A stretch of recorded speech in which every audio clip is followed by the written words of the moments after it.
नाजरीन, आज की नई नस्ल मगरबी प्रोपेगंडे का शिकार होकर खुशनुमा बोतलों में बंद जहरीले पानी को अपनी प्यास का मुदावा समझती है।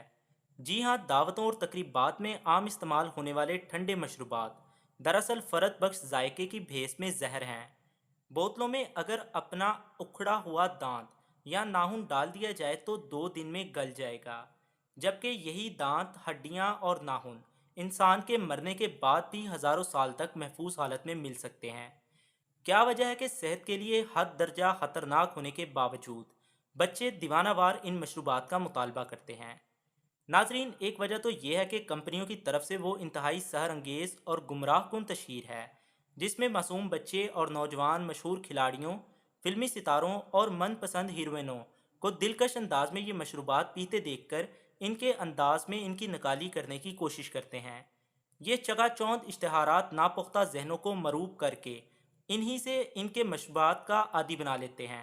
दूसरी वजह यह कि इनका जायका, जिसे इंसानी सेहत के लिए ख़तरनाक चीज़ों से तहलीक किया जाता है।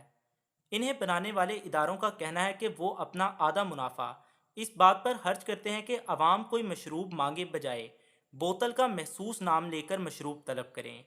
जाहिर है, इस ज़बरदस्त इश्तहारबाजी का खर्च इस्तेमाल करने वाले की जेब ही से पूरा किया जाता है। नाजरीन, ये मशरूब जिन चीज़ों का मरकब हैं, आप इन्हें बारीक अंग्रेज़ी में ढक्कन के अंदर मुलाजा कर सकते हैं। इन मरकबात में सबसे पहला मरकब कार्बन डाइऑक्साइड गैस है।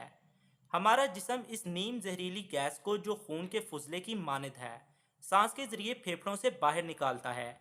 लेकिन मशरूबात की तैयारी के दौरान पानी में ये गैस ख़ास तौर पर जज़ब की जाती है ताकि पानी में बुलबुले जन्म लें। इसे हम मुंह के जरिए अपने मैदे में उतार देते हैं। इस गैस को पानी में गुजारने के अमल से कार्बनी तेज़ाब बनता है। इसीलिए इन मशरूबात की तेज़ाबियत की दर्जा 4.3 होता है, यानी इंसानी जिस्म के तेज़ाबियत से 3 या 4 गुना दर्जे तेज़। इस दर्जे की तेज़ाबियत हड्डियों और दांतों को घोल कर रख देती है। इंसानी हड्डियां 30 साल की उम्र के बाद बनना बंद हो जाती हैं, यानी इंसानी ढांचे का जवाल पजीर होना शुरू हो जाता है। लिहाजा इस उम्र में ये मशरूबात हद दर्जा ख़तरनाक साबित होते हैं। कार्बन डाइऑक्साइड की वजह से मशरूब सर्द हो जाता है और पीने पर फ़र्क बख्श लगता है। मगर इसी खासियत की बिना पर हमारे जिस्मानी निज़ाम और मैदे पर बोझ बढ़ता जाता है। एक तेज़ाबियत की वजह से और दूसरा मशरूब के दर्जा हरारत की वजह से, जो अमूमन 0 डिग्री सेंटीग्रेड होता है, जबकि इंसानी जिस्म का आम दर्जा हरारत 37 डिग्री सेंटीग्रेड है। इस फ़र्क को मिटाने के लिए मैदे को फाजल काम करना पड़ता है। खाने के दौरान इन मशरूबात के इस्तेमाल से हाजमे के मददगार कीमियाई खामरे, जिन्हें डाइजेस्टिव एंजाइम्स कहा जाता है, ख़त्म होकर मैदे पर काम का मजीद बोझ डाल देते हैं, क्योंकि इसे खामरों का काम भी खुद करना पड़ता है। यूं मैदा जल्द जवाब दे जाता है और खाना हजम होने में दिक्कत होती है। मैदे की खराबी से इसमें गैसें और दीगर जहरीले मादे बनते हैं, जो अंतड़ियों में जज़ब होकर जिस्म को वक़्त से पहले बूढ़ा कर देते हैं। नाजरीन, कार्बोनेटेड बोतलों का दूसरा खतरनाक मरकब फास्फोरिक तेज़ाब है। ये तेज़ाबी मादा लोहे और स्टील को जंग लगने से महफूज रखता है और हमारे जिस्म की हड्डियों और दांतों से ज़ायद कैल्शियम खारिज करता है। इसके मुसलसल इस्तेमाल से हड्डियों की शिकस्त व रेख्त होने लगती है और हड्डियों का दर्द, कमर दर्द और बाज़ औक़ात मामूली चोट से हड्डियों का टूट जाना जैसी खतरनाक इलामात जन्म लेती हैं। इसके बावजूद सर्द मशरूबात की तैयारी में ये ख़ास तौर पर इस्तेमाल होता है। नाजरीन, इस फहरिस्त में तीसरा मरकब कैफ़ीन है। ये हमारे एसाबी निज़ाम को तहरीक देने वाली नशा आवर दवा है, जिसके इस्तेमाल से आदमी वक्ती तौर पर बेदार, ताज़ादम और खुश महसूस करता है, मगर 5-6 घंटे बाद इसका असर ख़त्म होना शुरू हो जाता है। उसके बाद इंसान कमज़ोरी, सुस्ती, इज़्महाल और बोरियत का शिकार हो जाता है। इसका ज़्यादा इस्तेमाल जहर जैसा असर रखता है, मगर ये कोला मशरूब का अहम जूस है। कैफ़ीन के ज़्यादा इस्तेमाल से हिजान, बेचैनी, राशा और दिल की धड़कन तेज़ जन्म लेती हैं। साथ साथ दिल की चाल की यकसानियत में भी तब्दीली आ सकती है। सर दर्द आम होता है। आम बोतल में कैफ़ीन की मिकदार 35 से 50 मिलीग्राम, जबकि 1.5 लीटर की बोतल में 200 मिलीग्राम तक होती है। नाजरीन, चौथा खतरनाक तरीन मरकब सोडियम बेंजोएट है। ये एक कीमियाई मादा है जो गाड़ियों में पानी को जमने से बचाने के लिए डाला जाता है। یہ سنکھیا سے ملتا جلتا آہستہ آہستہ عمل کرنے والا زہر ہے جو کولا مشروب کی تیاری میں بھی استعمال ہوتا ہے۔ اگر 1 گھنٹے میں 4 لیٹر کولا مشروب پی لیا جائے تو موت واقع ہو سکتی ہے، جبکہ 2-2.5 لیٹر پینے سے بے ہوشی طاری ہو سکتی ہے۔ ناظرین، پانچواں مرکب فوڈ کلر ہے۔ تیار شدہ غذا میں ذائقے پیدا کرنے کے لیے رنگ دار مادے استعمال ہوتے ہیں۔ ان میں سرخ امارنتھ اور گندمی بوریکس مشروبات کا حصہ ہیں، جو تحقیق کے مطابق سرطان کا باعث بنتے ہیں اور انسانی صحت کے لیے مضر اثرات رکھتے ہیں۔ ناظرین، ان مشروبات کے عمومی نقصانات بھی ہیں۔ ذہنی صحت پر منفی اثرات: بے چینی، ہیجان، اڑیل پن پیدا کر کے بچے کو ضدی بنا ڈالتے ہیں۔ ان میں ماں باپ کو تنگ کرنا اور آپس میں مار کٹائی کا رجحان زیادہ ہو جاتا ہے اور ذہانت میں کمی آتی ہے۔ مشروبات میں شکر بہت زیادہ ہوتی ہے، لہٰذا بچوں کی جسمانی صحت پر منفی اثرات پڑتے ہیں کہ بچہ بظاہر موٹا نظر آتا ہے لیکن اندرونی طور پر کمزور اور سست پڑ جاتا ہے۔ کئی بچوں میں بھوک مر جاتی ہے جس سے پیلی رنگت جنم لیتی ہے، جس سے آنکھوں کے گرد سیاہ حلقے اور چہرے پر مردانی چھا جاتی ہے۔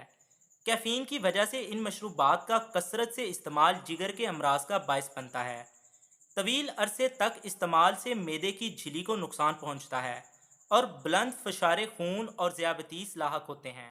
ذیابیطس کے مریضوں کے لیے ہر قسم کا مشروب بہت مضر اثرات رکھتا ہے۔ مشروبات کے زیادہ استعمال سے ذہنی دباؤ، سر درد، خصوصاً درد شقیقہ پیدا ہوتا ہے۔ معقول رویے میں تبدیلی آتی ہے اور ذہنی صلاحیت میں کمی واقع ہو جاتی ہے۔ لمبے عرصے تک استعمال معدے اور مثانے کے سرطان کا باعث بھی بن سکتا ہے۔ حاملہ عورت اگر یہ مشروبات استعمال کرے تو بچے کی جسمانی بناوٹ میں خرابی کے علاوہ معذور بچوں کی پیدائش کا خدشہ بھی ہوتا ہے، جس کی شرح ہمارے معاشرے میں بڑھ رہی ہے۔ ناظرین، امریکی اور یورپی ڈاکٹروں کی رائے ہے کہ جن ممالک میں سرد مشروبات یعنی کولڈ ڈرنکس کا استعمال عام ہے، وہاں مندرجہ بالا امراض بھی عام ہیں۔ اب امریکی اور یورپی ڈاکٹر بھی اپنے عوام پر زور دے رہے ہیں کہ سرد مشروبات کم سے کم استعمال کریں، کیونکہ اگر ان کا چلن یہی رہا تو 20 سال بعد لاکھوں لوگ متفرق امراض کا شکار ہو کر اذیت ناک زندگی بسر کر رہے ہوں گے۔ ناظرین، ہمیں چاہیے کہ ایک صحت مند معاشرے کے قیام کے لیے بھرپور جدوجہد کریں۔ اب آپ کا فرض ہے کہ سرد مشروبات کی اصل حقیقت سے دوسرے لوگوں کو بھی آگاہ کریں، تاکہ وہ عالم بے خبری سے نکل کر حواس میں آئیں اور غیر فطری عادات چھوڑ کر فطرت کی آغوش میں تندرست زندگی گزاریں۔ اگر آپ کو کوکا کولا بنانے کا فارمولا جو کچھ سال پہلے کمپنی کے ایک ملازم نے لیک کیا معلوم ہو جائے تو آپ کو یہ بھی معلوم ہوگا کہ اس کے مطابق اس کی تیاری میں الکوہل بھی شامل کی جاتی ہے۔ ہاں، کمپنی اس کی تصدیق میں ہمیشہ سے ہی کتراتی رہی ہے۔ بعض مسلمان یہ بھی ثابت کرتے ہیں کہ کوکا کولا کے لوگو کو جان بوجھ کر اس طرح ڈیزائن کیا گیا ہے کہ اس کو الٹا کرنے سے لا محمد اور لا مکہ کا لفظ لکھا نظر آتا ہے، جو کہ یہودیوں کی ایک سازش ہے۔ اس میں کچھ بعید نہیں کہ کیونکہ کوک کمپنی واقعتاً یہودیوں کی ہے اور اس کا مالک بھی ایک یہودی ہی ہے، اور ان کی اسلام دشمنی تو کسی سے پوشیدہ نہیں۔ اسی طرح پیپسی کا محفف یعنی ایبریویشن کے متعلق بھی بعض لوگ کہتے ہیں کہ یہ بھی یہودیوں نے اسرائیل کو بچانے کے لیے کمپنی بنائی ہے۔ پیپسی کا محفف بیان کیا جاتا ہے PEPSI، مطلب پے ایچ پینی ٹو سیو اسرائیل، مطلب یہ کہ ایک ایک پیسہ اسرائیل کو بچانے کے لیے خرچ کریں۔ ناظرین، اپنا، اپنے اہل خانہ اور دوست احباب کا خوب خیال رکھیں اور یہ ویڈیو صدقہ جاریہ سمجھ کر ان کے ساتھ بھی شیئر کریں۔ ممکن ہے کہ آپ کی وجہ سے کوئی بڑے نقصان سے بچ جائے۔